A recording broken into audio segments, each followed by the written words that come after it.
À 74 ans, Evelyne Delia tient une place particulière dans le cœur des téléspectateurs. Télé Loisirs a eu la chance de passer une journée avec elle, de la préparation des cartes jusqu'à la présentation de la météo en direct. Récit d'une journée avec la chef du service météo de TF1.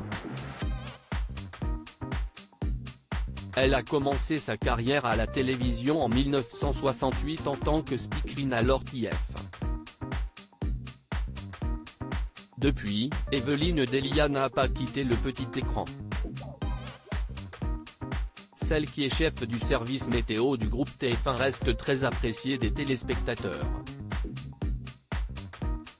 Lors d'un récent sondage, elle a été désignée 8e personnalité télé préférée des Français, son collègue Jean-Luc Reichmann étant le numéro 1, et 2e personnalité féminine derrière Karine Le Marchand.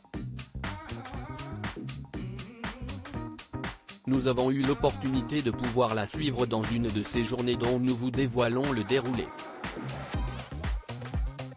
Evelyne Delia, 4 points météo à assurer chaque jour. Il est 11h tapantes. Dans son bureau tout blanc du premier étage de la tour TF1, Evelyne Delia nous tend la main. Tout est impeccablement rangé, sans fioritures, ni déco personnalisée. De grandes cartes de France et du monde tapissent son mur. Même si l'actualité du ciel et des températures ne connaît pas de répit, chaque jour a sa routine pour la chef du service météo. Arrivée à 9h, elle a 4 points météo à assurer. Le premier, très court, pour l'ouverture du 13h de Marie-Sophie Lacaro. Le second, en direct, et incarné cette fois, à 14h elle enregistre enfin 2 autres bulletins vers 18h, diffusés avant et après le JT de 20h. La présentatrice météo de TF1 écrit elle-même son texte pour l'heure. La présentatrice est vissée à son téléphone, en lien avec les prévisionnistes de Météo France. On installe notre fond pisseux ? S'interroge-t-elle sérieusement. Evelyne soigne ses cartes en orfèvre. Il faut la voir quelques instants plus tard, au service infographie, peaufiner les nuances de couleurs les plus subtiles. Elle se fait malicieuse, je vois bien qu'on a souvent été copié. Je le prends comme un compliment. Son point commun avec Marie-Sophie Lacaro, c'est avec le même souci du détail qu'elle rédige le texte qu'elle servira, sans prompteur, à ses millions de fidèles. Chaque phrase est pesée, et repesée. Gare aux mots qui fâchent.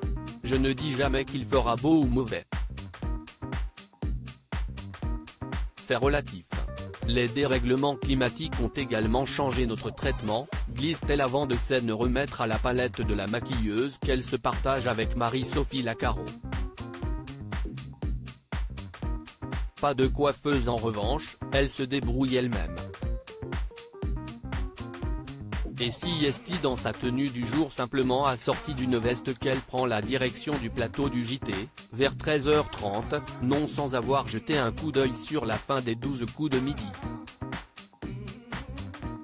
Evelyne Delia, pas de départ à l'ordre du jour. La voilà face au pupitre de Marie-Sophie Lacaro, campée devant un support à fond vert qui, à l'image, permet d'incruster la carte de France.